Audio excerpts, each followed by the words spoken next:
Sắn Hấp Cốt Dừa is an irresistible snack from cassava and is a familiar street food to many student generations in Vietnam.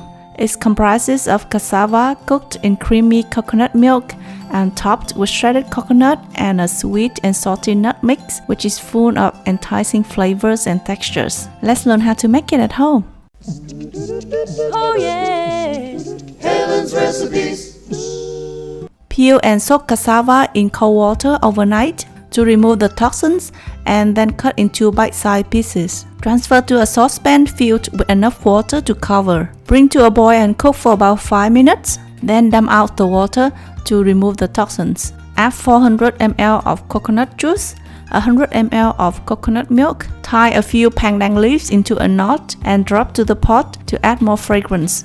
Also add 50 grams sugar and a pinch of salt. Bring to a boil over medium heat and cook for about 30 to 35 minutes until the cassava is cooked through and tender. For the coconut sauce, in a small saucepan, combine 100 ml of coconut juice, 200 ml of coconut milk, a pinch of salt, and a tablespoon of tapioca starch. Stir well to dissolve and then turn on the stove. Continue to stir and cook over medium heat until the coconut sauce thickens. Transfer the cooked cassava into a steamer. You can keep it warm in a steamer, and before serving, drizzle the coconut sauce all over the top. Garnish with some shredded young coconut and a sprinkle of crushed roasted peanuts and sesame seeds.